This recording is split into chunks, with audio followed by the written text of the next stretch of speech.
Go.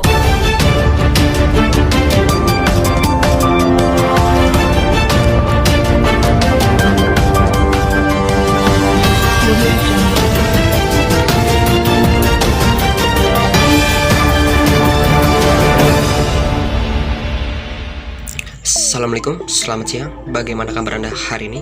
Saya Rezan Rensa kembali menjumpai Anda dalam program seputar berita hari ini. Tim redaksi seputar berita sudah menyiapkan rangkaian berita-berita yang terbaru dan teraktual yang sudah kami siapkan dan kami rangkum selama 10 menit ke depan. Di antaranya mengenali bahayanya virus COVID-19 ini dan mengajak Anda seperti apa untuk lebih peduli terhadap pencegahan virus COVID-19. Informasinya akan kami kabarkan dan kita mulai seputar berita selengkapnya.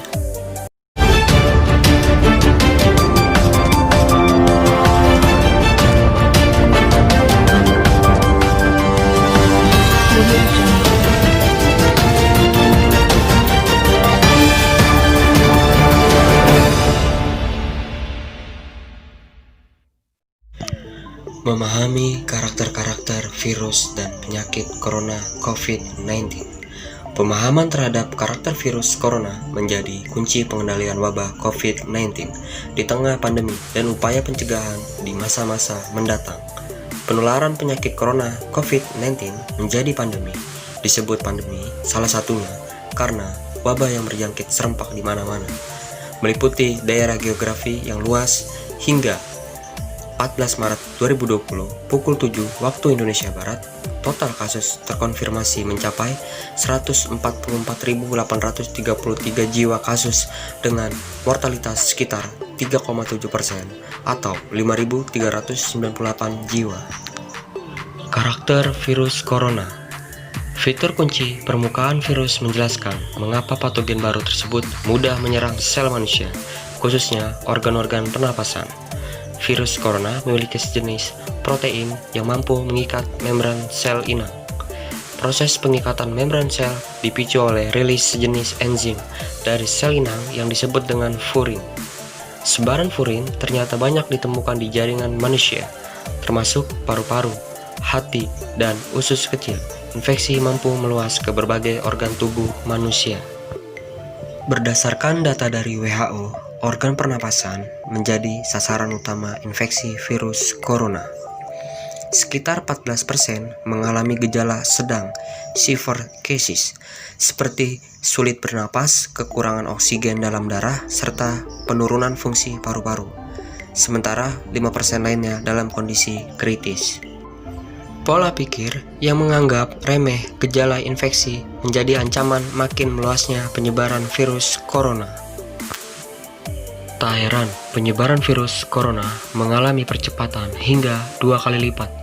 Berdasarkan data WHO, jumlah kasus global selain Cina naik 2 kali lipat dalam waktu 5 hari.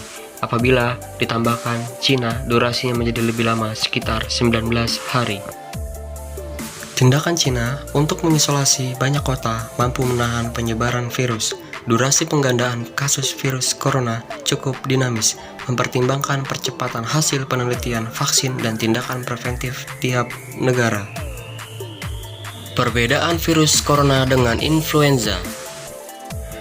Gejala yang ditimbulkan COVID-19 sering disamakan dengan infeksi virus influenza. Keduanya memang menyebabkan gangguan pernapasan akut, namun ada perbedaan penting antara kedua virus tersebut dan bagaimana mereka menyebar. Setidaknya ada 3 persamaan antara COVID-19 dan influenza, yaitu pola gejala organ terinfeksi dan penyebaran virus. Gejala infeksi kedua virus tersebut ditunjukkan dengan gangguan pernapasan ringan hingga pneumonia. Organ yang diinfeksi bermula dari saluran pernapasan melalui mulut dan hidung hingga mencapai paru-paru. Media penularannya pun sama, yaitu cairan yang dikeluarkan saat batuk atau bersin, serta benda-benda di sekeliling kita. Penularan antara manusia lebih sering terjadi. Oleh sebab itu, interaksi dengan pasien positif COVID-19 atau influenza harus dibatasi dengan ketat. Meskipun secara umum, kedua virus tersebut memiliki kesamaan berdasarkan prevalensi kasus infeksi. Ada 8 perbedaan di antara kedua penyakit ini. Pertama, masa inkubasi COVID-19 lebih lama dibandingkan influenza. Sementara interval infeksi periode atau munculnya kasus terinfeksi COVID-19 lebih jarang muncul dibandingkan dengan influenza. Namun, jika dilihat dari penularan sekunder, COVID-19 lebih banyak menularkan. Satu orang positif COVID-19 mampu menularkan minimal pada 2 orang, sementara influenza lebih sedikit dan spesifik. Kelompok usia muda lebih rentan terinfeksi influenza dibandingkan COVID-19 yang banyak ditemukan pada kelompok usia lanjut. Perbedaan selanjutnya adalah kasus infeksi berat dan kritis yang lebih banyak terjadi karena COVID-19. Hal tersebut berpengaruh terhadap mortalitas karena COVID-19 jauh lebih tinggi dibandingkan influenza. Pengendalian infeksi influenza lebih efektif sebab telah tersedia vaksin. Virus corona cepat menyebar. Penelitian tentang pola penyebaran COVID-19 masih terus berlanjut, termasuk tingkat keparahan penyakit setelah terinfeksi. Kajian lembaga Centers for Disease Control and Prevention menjelaskan bahwa penyebaran virus corona kebanyakan terjadi antara manusia melalui cairan yang keluar saat batuk atau bersin. Karenanya, upaya preventif perlu dilakukan dengan menjaga jarak sekitar 1-2 meter. Cairan yang mengandung virus corona yang keluar melalui batuk dan bersin dapat menempel di bagian mulut atau hidung seseorang, kemudian terhirup saat mengambil napas dan masuk ke paru-paru. Potensi terinfeksi tiap orang sangat dipengaruhi tingkat imunitasnya. Seseorang rentan terinfeksi saat kondisi tubuh tidak sehat atau imunitas menurun. Lingkup penyebaran virus corona melalui 3 proses, yaitu local transmission, imported cases only, and community spread. Proses penyebaran komunitas atau community spread menunjukkan kondisi yang cukup memprihatinkan, sebab seseorang bisa terinfeksi dengan tanpa sadar kapan dan di mana hal tersebut terjadi.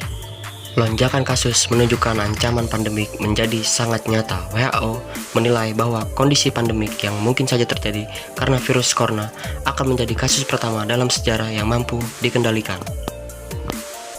Hingga 13 Maret 2020, sebanyak 70.381 pasien atau 52% kasus COVID-19 dinyatakan sembuh.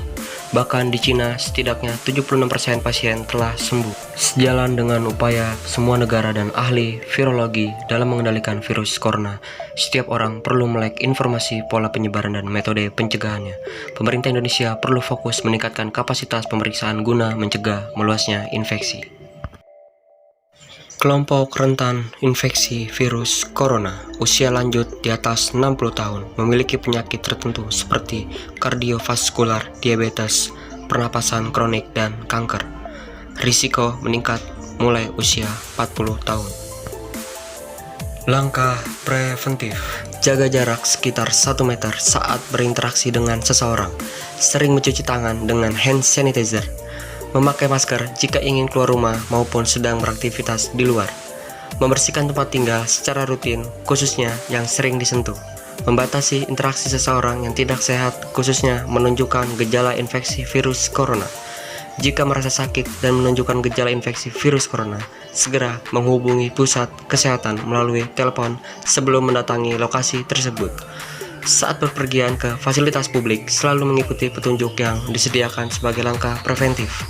Selalu akses dan ikuti kabar terbaru dari sumber terpercaya seperti WHO, Kementerian Kesehatan, dan Dinas Kesehatan Daerah.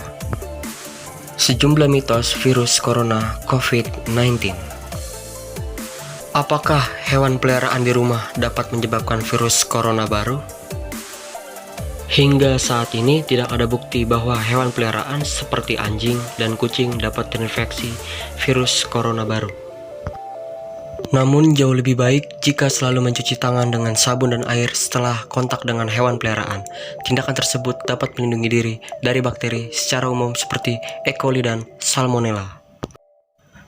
Apakah virus corona baru menginfeksi orang lebih tua saja atau orang lebih muda juga rawan terinfeksi? Setiap kelompok usia dapat terinfeksi virus corona baru, namun yang memiliki penyakit atau kondisi kesehatan yang tidak optimal lebih rentan terinfeksi. Apakah antibiotik efektif dalam pencegahan dan perawatan karena infeksi virus corona baru? Antibiotik hanya bekerja untuk melawan bakteri, bukan virus. 2019 and COVID adalah virus sehingga antibiotik tidak boleh digunakan untuk pencegahan atau pengobatan. Namun, jika dirawat di rumah sakit karena virus corona, mungkin akan diberikan antibiotik yang bertujuan untuk melawan efek dan infeksi bakteri. Apakah ada obat yang spesifik untuk menghindari atau merawat pasien karena virus corona baru? Sampai saat ini, 31 Januari 2020, tidak ada obat khusus yang disarankan untuk mencegah atau mengobati infeksi virus corona baru. Namun, bagi yang terinfeksi, virus harus menerima perawatan yang tepat untuk meredakan dan mengobati gejala. Beberapa perawatan spesifik sedang diselidiki dan akan diuji melalui uji klinis. Apa saja aktivitas yang membuat kita lebih kuat hadapi virus corona? Berikut detailnya. 1. Perbanyak makan sayur dan buah. 2. Istirahat yang cukup. 3. Hindari stres dan kelola stres. 4. Rutin olahraga. Dan yang terakhir, hindari rokok dan alkohol. Masyarakat hidup sehat Indonesia kuat. Dan pemirsa, tadi sekaligus penutup perjumpaan kita dalam program seputar berita hari ini. Saya Reza Andriansa, mewakili seluruh kerabat kerja yang bertugas, mengucapkan terima kasih. Selamat berakhir pekan, sampai jumpa. Wassalamualaikum dan salam seputar berita.